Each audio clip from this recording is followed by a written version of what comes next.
తెలంగాణ జాగృతి అధ్యక్షురాలు కల్వకుంట్ల కవిత కన్నీటిమయమయ్యారు. శాసన మండలిలో ప్రసంగించారు. ఇదే నా చివరి ప్రసంగం అంటూ మొదలుపెట్టారు.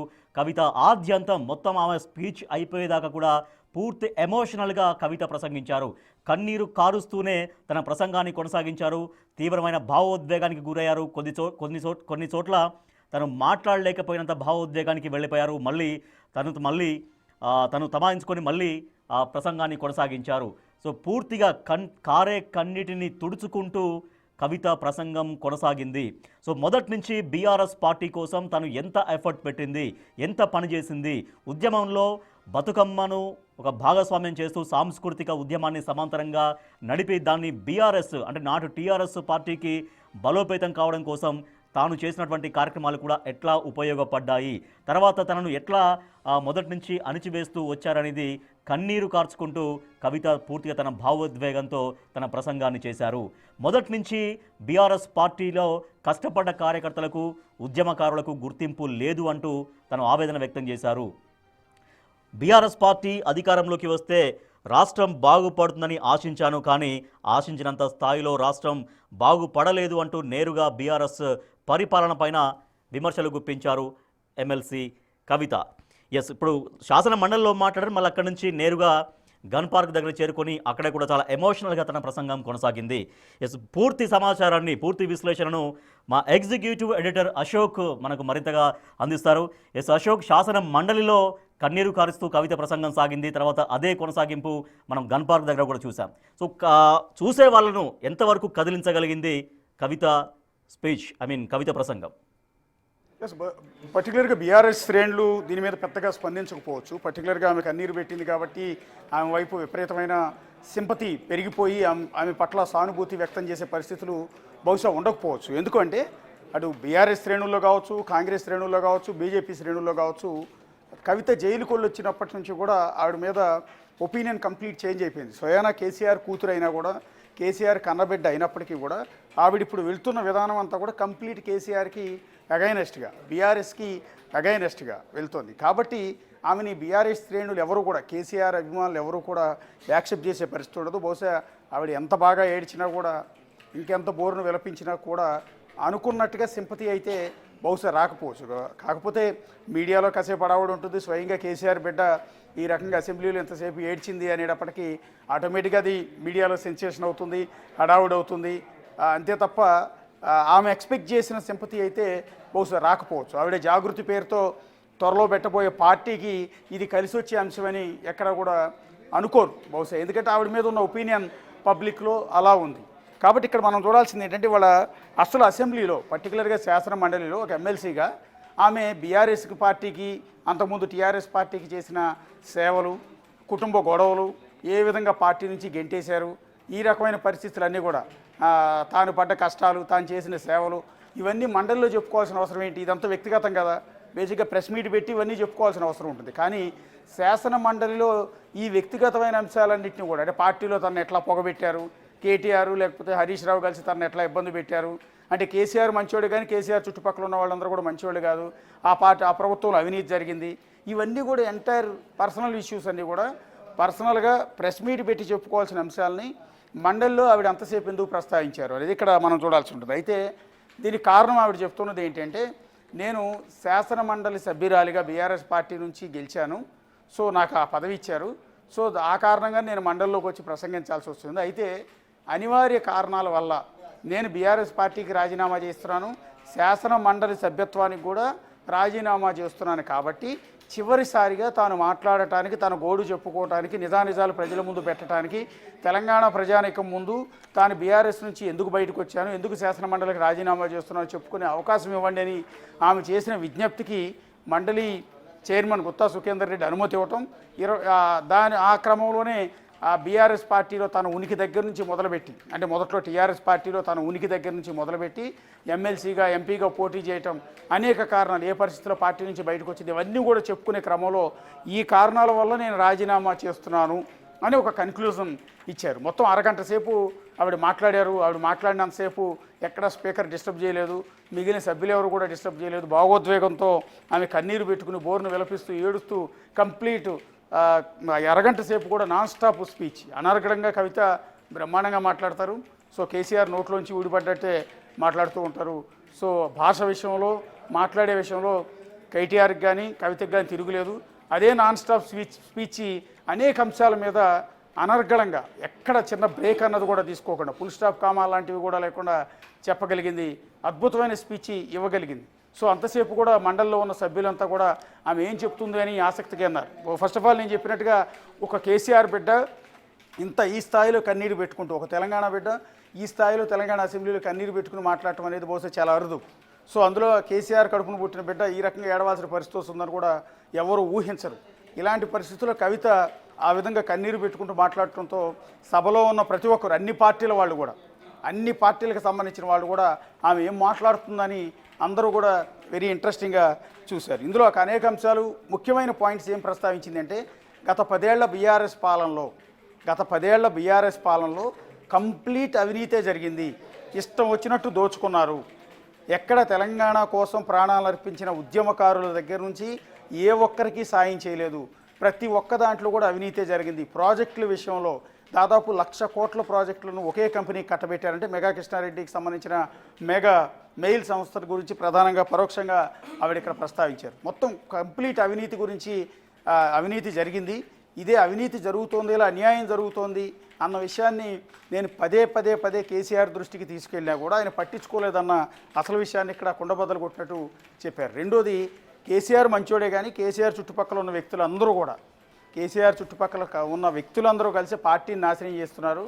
నన్ను అందరూ కలిసి కక్షగట్టి బయటికి గెంటేశారు. తాను బీజేపీ అక్రమంగా కేసీఆర్ మీద ఉన్న కక్షతో నన్ను జైల్లో పెడితే కనీసం పార్టీ నాకు అండగా నిలబడలేదు అంటూ ఆవిడ కన్నీటితో ప్రతి అంశాన్ని కూడా చెప్పుకునే ప్రయత్నం చేశారు. అందులో కీలకమైన అంశాలు ఇక్కడ మనం చూడాల్సింది ఏంటంటే 8 ఏళ్ల పాటు ఆమెకు సంబంధించిన జాగృతి సంస్థ స్వతంత్రంగా పనిచేసింది. తెలంగాణ అభివృద్ధి కోసం మా సంస్థ పనిచేసింది. శ్రీకృష్ణ కమిటీకి రాష్ట్ర అభివృద్ధికి సంబంధించిన సూచనలు చేశాం. తర్వాత పాలిటిక్స్లోకి వస్తారని అనుకోలేదు, కేవలం జాగృతిలో మాత్రమే కంటిన్యూ అవుదామని అనుకున్నాను. బీఆర్ఎస్లో చేరక ముందే నేను జాగృతిని నడిపాను. సో ఏనాడు టికెట్ కోసం నేను ఎవరిని కూడా అడుక్కోలేదు. బీఆర్ఎస్ వస్తే రాష్ట్రానికి న్యాయం జరుగుతుందని ఆ పార్టీలో పనిచేశాను. పదవుల కోసం ఏనాడు కూడా పాకులాడలేదు అనేది. రెండోది, అప్పటి కాంగ్రెస్ సీనియర్ నేత, కేంద్రంలో మంత్రివర్గంలో కీలకమైన ఆస్కార్ ఫెర్నాండెజ్తో కేసీఆర్కు మీటింగ్ ఏర్పాటు చేసింది కూడా నేనే అంటున్నాను. సో ఇది కొంచెం ఇంట్రెస్టింగ్ ఇష్యూ. ఆనాడు కేసీఆర్కి లేని పరిచయాలు కవితకి ఎక్కడి నుంచి వచ్చాయి? పైగా అప్పటి యూపీఏలో కీలకమైన వ్యక్తిగా ఉన్న ఆస్కార్ ఫెర్నాండెజ్తో కేసీఆర్కు కవిత అపాయింట్మెంట్ ఇప్పించడం ఏంటి అనేది వెరీ ఇంట్రెస్టింగ్ పాయింట్. ఇక్కడ ఇదే డిస్కస్ చేయాల్సింది. అంటే కేసీఆర్కి లేని పరిచయం కవితకి ఎక్కడిది అనేది మనం ఇక్కడ గమనించాల్సిన అంశం. తర్వాత మొదటిసారి బతుకమ్మ వేడుకల్లో పాల్గొన్నప్పుడే నాపై ఒత్తిడి మొదలైంది. మొదటి రోజు నుంచి నన్ను అడ్డుకోవడానికి ప్రయత్నించారని ఆవిడ అశోక్ తనతో పాటుగా పార్టీలో మహిళా నాయకత్వాన్ని ఎదగకుండా చేశారు. మహిళా నాయకత్వాన్ని సందర్భం వచ్చిన ప్రతి చోట డిసప్పాయింట్ చేస్తూ వచ్చారు. సో ఇది చాలామంది పార్టీలో ఇప్పుడు కొనసాగుతున్న మహిళలకు కూడా తెలుసు అన్నటువంటి అర్థం వచ్చేలాగా తను మాట్లాడారు. సో అంటే తనకు తనలాంటి ఒకరిద్దరికి పదవి వచ్చింది, బట్ చాలామందికి పదవి ఇవ్వలేదు. కనీసం డైరెక్టర్ పోస్టులు కొన్ని వేల పోస్టులు ఖాళీగా ఉన్నా కూడా ఎవరికి కనీసం అది కూడా ఇవ్వడానికి మనసు ప్లకార్డు కూడా ప్రదర్శించారు. అసలు ఆడవారికి ఇంత పర్సంటేజ్ మాత్రమే ఇచ్చారు, ఒక ఎంపీ సీటు కేటాయించలేదు, ఒక్క మంత్రివర్గంలో కూడా ఎవరిని తీసుకోలేదని. మీరు గమనిస్తే తెలంగాణ రాష్ట్రం ఏర్పడిన తర్వాత మొదటి క్యాబినెట్లో కూడా, కేసీఆర్ సీఎంగా ఉన్న క్యాబినెట్లో కూడా ఒక్క మహిళకు కూడా మంత్రి క్యాబినెట్లోకి తీసుకోలేదు. ఆ విమర్శలు కూడా కేసీఆర్ పైన ఉన్నాయి. అందుకని రెండో క్యాబినెట్లో సబితా ఇంద్రారెడ్డి లాంటి వారందరినీ కూడా తీసుకోవడం జరిగింది, పక్క పార్టీల నుంచి తీసుకొచ్చి. సో ఈ విమర్శ మొదటి నుంచి ఉంది. సో అది ఇవాళ కొత్తగా ఈమె బయట పెట్టింది ఏమీ లేదు. సో బీఆర్ఎస్లో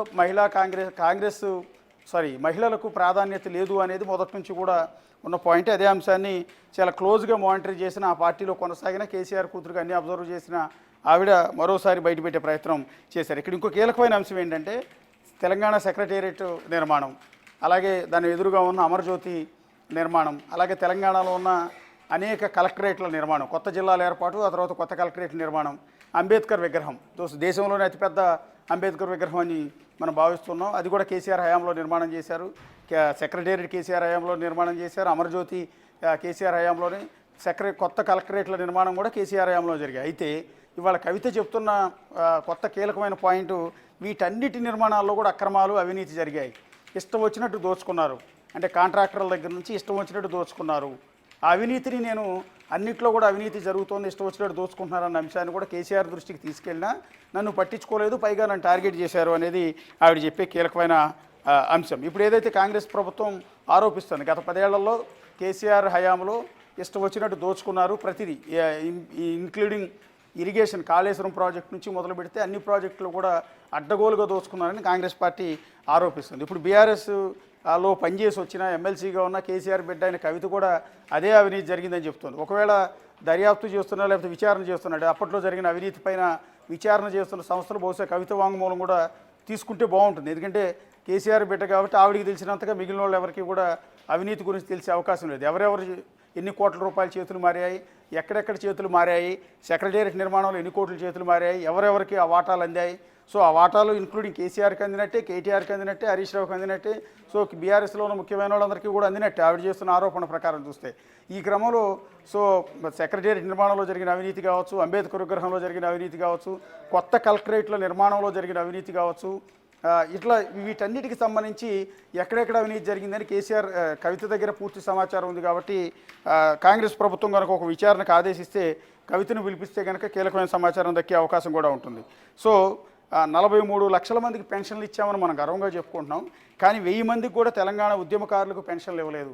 ఆనాడు తెలంగాణ కోసం 600 మందికి పైగా ఆత్మహత్యలు చేసుకుంటే ఆ కుటుంబాల్లో 1000 మందికి కూడా పెన్షన్లు మనం ఇవ్వలేకపోయాం అన్న విషయాన్ని కూడా కేసీఆర్ దృష్టికి తీసుకెళ్లాను, కానీ ఎవరికి కూడా చేయలేదు అని. రెండోది, తెలంగాణ కోసం ప్రాణాలు తీసుకున్న, ఆత్మహత్యలు చేసుకున్న 600 మందికి పైగా అమరవీరులందరికీ కూడా ఆర్థిక సాయం చేద్దామని ఒక్కొక్కరికి 10 లక్షలు 15 లక్షలు ఇస్తే వాటి సాయంతో ఆ కుటుంబ సభ్యులు కొంత సంతోషంగా బతికే అవకాశం ఉంటుంది, వాళ్ళకి ఆర్థికంగా అండగా భరోసా ఉంటుందని నేను పదే పదే చెప్పినా కూడా తెలంగాణ ఉద్యమకారుల గురించి కానీ, ఆత్మహత్యలు చేసుకున్న అమరవీరుల గురించి కానీ, ఏ ఒక్కరి గురించి పెన్షన్ల విషయంలో కానీ ఆర్థిక సాయం విషయంలో కానీ కనీసం కేసీఆర్ కానీ బీఆర్ఎస్ అప్పుడు ప్రభుత్వానికి సంబంధించిన వాళ్ళు కానీ ఎవరు రెస్పాండ్ అవ్వలేదు అనేది ఆవిడ పదే పదే చెప్తున్నమాట. రెండోది, టీఆర్ఎస్ను బీఆర్ఎస్ పార్టీగా మార్చడంలో, టీఆర్ఎస్ను బీఆర్ఎస్గా మార్చి జాతీయ రాజకీయాల్లో కేసీఆర్ వెళ్ళాలి, అన్ని రాష్ట్రాల్లో కూడా పార్టీని విస్తరించాలి అన్నప్పుడు దానికి ముందు రోజు ఒక సమావేశం పెడితే నాకు కూడా ఆహ్వానం పంపారు, కానీ నేను దాన్ని తీవ్రంగా వ్యతిరేకించాను.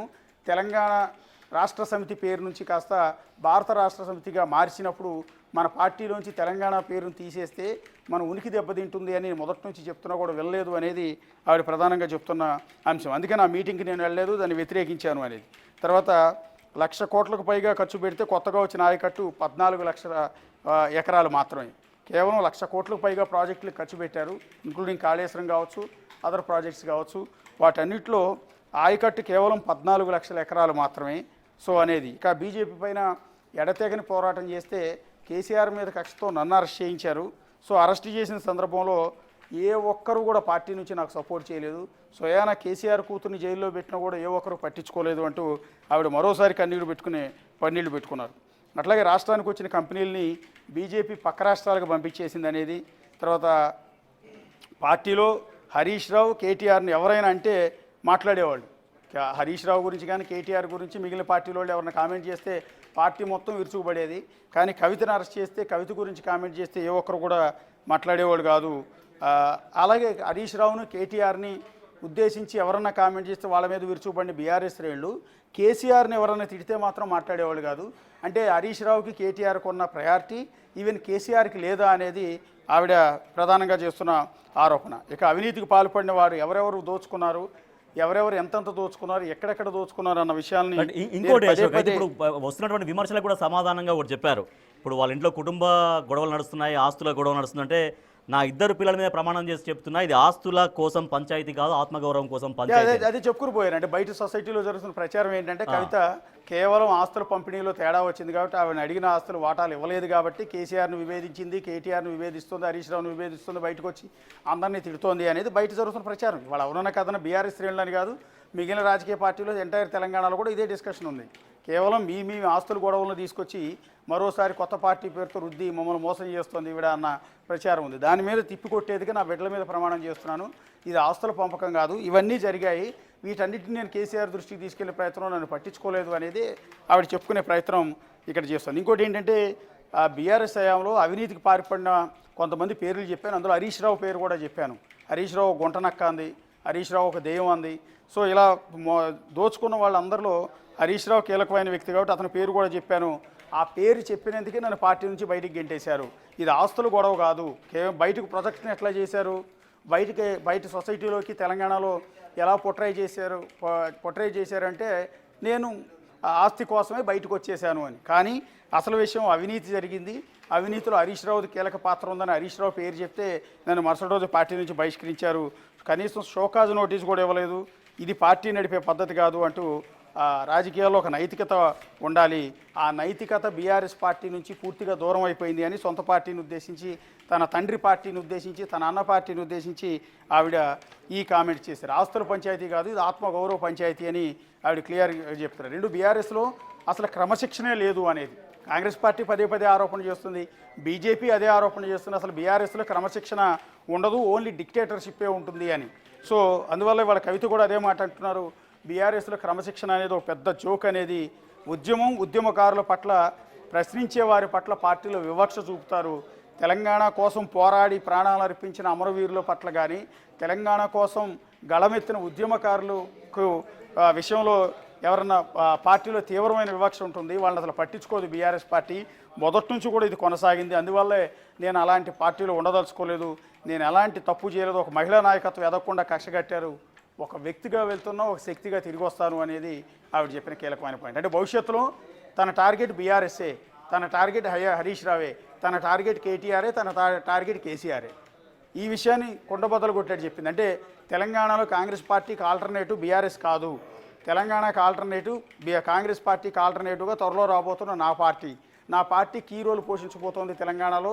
తన పోరాటం అంతా కూడా బీఆర్ఎస్ పార్టీకి వ్యతిరేకంగానే కొనసాగుతుంది అని ప్రతి నిమిషం కూడా బీఆర్ఎస్లో జరిగిన అవినీతి, బీఆర్ఎస్లో ఉన్న నాయకులు చేస్తున్న అవినీతి గురించే ఎండగడతాననే విధంగా ఆవిడ తన స్పీచ్లో చెప్పారు. ఎక్కడ కూడా కాంగ్రెస్ పార్టీని ఉద్దేశించి కానీ బీజేపీని ఉద్దేశించి ఆవిడ ఎక్కడ కూడా మాట్లాడారు. తన కంప్లీట్ టార్గెట్ కేసీఆర్, కేటీఆర్, హరీష్ రావే అన్నట్టుగా ఆవిడ చెప్పుకుంటూ వచ్చింది. కాకపోతే తన తండ్రి కాబట్టి తండ్రిని ఎక్కడా కూడా పొల్లెత్తు మాట అనేది అనకుండా ఆయన ఫెయిల్యూర్ అయ్యారు అన్న విషయాన్ని ఇండైరెక్ట్గా చెప్పుకునే ప్రయత్నం చేశారు. అంటే ఆయన చుట్టూ ఉన్న వ్యక్తుల చేతిలో ఆయన బందీ అయిపోయి ఉన్నారు. వాళ్ళు చెప్పినట్టుగా ఆయన నడుచుకుంటూ ఉన్నారు, అవినీతిని చూస్తూ ఊరుకున్నారు, లేదా అవినీతిలో భాగస్వామ్యం అయ్యారు, పరిపాలనలో ఫెయిల్ అయ్యారు. సో ఇట్లా తన తండ్రిని కూడా ఇండైరెక్ట్గా విమర్శించే ప్రయత్నం చేశారు. డైరెక్ట్గా ఎక్కడ కూడా ఒక్క మాట కూడా తండ్రిని ఉద్దేశించి అనటంలో తండ్రి చాలా గొప్పోడే కానీ తండ్రి చుట్టుపక్కల ఉన్న వాళ్ళు మాత్రం మంచివాళ్ళు కాదు అన్నట్టుగానే ఆవిడ చెప్పే ప్రయత్నం. సో మండలిలో నేను ఒక వ్యక్తిగా వెళ్తున్నా, తిరిగి శక్తిగా ఖచ్చితంగా చట్టసభలకు వస్తాను, ఒక పొలిటికల్ సిస్టమ్ను డెవలప్ చేస్తానంటూ ఒక శపథం లాంటి చేసి వెళ్ళారమే. తర్వాత గన్ పార్క్ దగ్గర అదే ప్రసంగాన్ని కొనసాగి అందరికీ ఆహ్వానం పలికారు, యువతకి, మహిళలకి అందరికీ ఆహ్వానం పలికారు. నా కొత్త పార్టీ వస్తుంది, నా కొత్త పార్టీలో మీరు అందరూ చేరండి, బీఆర్ఎస్ మాదిరిగా నా పార్టీని కూడా ఆదరించండి, రేపొద్దున నన్ను అధికారంలోకి తీసుకొచ్చి నన్ను ముఖ్యమంత్రిని చేయండి అని ఆవిడ ఇండైరెక్ట్గా డైరెక్ట్గానే అప్పీల్ చేస్తున్నారు. ఈ మధ్య కూడా అన్నారు భవిష్యత్తులో నేను సీఎం అవుతాను అని. సో ఆవిడకి సీఎం అవ్వాలన్న కోరిక ఎక్కువ ఉంది, బీఆర్ఎస్ పార్టీని నాశనం చేయాలన్న ఆ కోరిక కూడా చాలా ఎక్కువగానే ఉంది. సో అందులో భాగంగానే ఆవిడ ఇంకో మాట అన్నారు, ఇప్పుడు తెలంగాణ అసెంబ్లీలో ప్రధాన ప్రతిపక్ష పార్టీ అసలు రావటం లేదు. సో ఆ మాట కూడా చెప్పుకొచ్చారు. సో ప్రజల తరపున నిలదీయాల్సిన ప్రధాన ప్రతిపక్షం పారిపోతోంది. సో ప్రజల తరపున మాట్లాడేవాళ్ళు లేరు. ఆ ప్రజల తరపున మాట్లాడేవాడు బీఆర్ఎస్కి ఆల్టర్నేటివ్గా నేను త్వరలో రాబోతున్నాను, అంటే నేను త్వరలో శక్తిగా ఇక్కడికి రాబోతున్నాను. సో ఇకపైన ప్రజల తరపున నేను పోరాటం చేస్తాను, ఇప్పుడున్న అధికార పార్టీ కాంగ్రెస్కి కానీ బీజేపీకి కానీ గట్టి పోటీని నేను ఇవ్వగలుగుతానని చెప్పే సంకేతాన్ని ఆవిడిచ్చే ప్రయత్నం చేస్తున్నారు. Right, yes, thank you Ashok. So అది తెలంగాణ జాగృతి అధ్యక్షురాలు ఎమ్మెల్సీ కవిత, స్టిల్ ఎమ్మెల్సీ, ఎందుకంటే ఇంకా ఆమె రాజీనామా ఆమోదించబడలేదు కాబట్టి ఎమ్మెల్సీ కవిత కన్నీటి పర్యంతమయ్యారు. పూర్తిగా శాసన మండలిలో ఆమె ప్రసంగించినంతసేపు కన్నీరు తుడుచుకుంటూ తన భావోద్వేగాన్ని ఆపుకుంటూ, ఆ మాటకొస్తే ఆపుకోలేకపోయింది చాలాసార్లు, కానీ తీవ్రంగా రోధించిందని చెప్పొచ్చు. ఎమోషనల్గా మాట్లాడారు కవిత. తెలంగాణ జాగృతి స్థాపించిన దగ్గర నుంచి తాను ఎటువంటి కార్యక్రమాలు చేశాను, ఆ కార్యక్రమాలు నా టీఆర్ఎస్ పార్టీకి ఎట్లా కలిసి వచ్చాయి, కానీ తర్వాత కాలంలో తనను ఎట్లా ఇబ్బందులకు గురి చేశారు, అణగదొక్కే ప్రయత్నం చేశారు, తనతో పాటుగా మహిళా నాయకత్వాన్ని ఎదగకుండా బీఆర్ఎస్లో వ్యవహరించారనేది కవిత ప్రధానంగా చేస్తున్నటువంటి ఆరోపణ. పూర్తిగా కన్నీటి పర్యంతమయ్యారు, పూర్తిగా భావోద్వేగపూరిత ప్రసంగం గావించారు. ఇది చివరి ప్రసంగం. శాసన మండలిలో ఒక వ్యక్తిగా వెళ్తున్నాను, మళ్ళీ ఒక శక్తిగా చట్టసభల్లోకి అడుగు పెడతాను, పొలిటికల్ సిస్టమ్ని డెవలప్ చేస్తాను, ఒక నాణ్యమైన పొలిటికల్ సిస్టమ్ను డెవలప్ చేస్తానంటూ ఎమ్మెల్సీ కవిత వ్యాఖ్యానించారు. గన్ పార్క్ దగ్గరికి చేరుకొని కూడా మళ్ళీ ప్రజలకు అప్పీల్ చేశారు. యువతకు, మహిళలకు, అన్ని వర్గాల వాళ్ళు కూడా కలిసి రావాలి, తను ఒక కొత్త రాజకీయ పార్టీ పెట్టబోతున్నట్టుగా సో అందరికీ ఆహ్వానం పలుకుతూ తన తల్లిగారింటి బంధాన్ని వదులుకొని మీ మధ్యలోకి వస్తున్నాను, కాబట్టి నన్ను ఆశీర్వదించండి, దీవించండి, మీకోసం పని చేస్తానంటూ కవిత వ్యాఖ్యానించారు. గత 8 సంవత్సరాలుగా ఇండిపెండెంట్గా ఒక వ్యక్తిగా సంస్థను నడుపుతూ చేస్తున్నటువంటి ప్రయత్నాలని అడ్డుకట్ట వేయడానికి మొదటి రోజు నుంచే ప్రయత్నం జరిగింది అధ్యక్ష.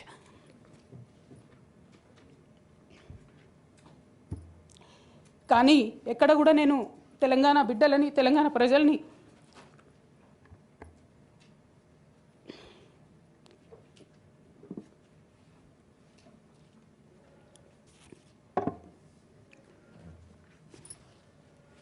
వాళ్ళను డిసప్పాయింట్ చేయదు కాబట్టి నవ్వుతూ పనిచేస్తూ వెళ్ళిపోయిన అధ్యక్ష ఇప్పుడు నా దగ్గరికి ఎప్పుడు పెద్దవాళ్ళు, పైరవికారులు, కాంట్రాక్టర్లు ఎవరు రాలేదు అధ్యక్ష.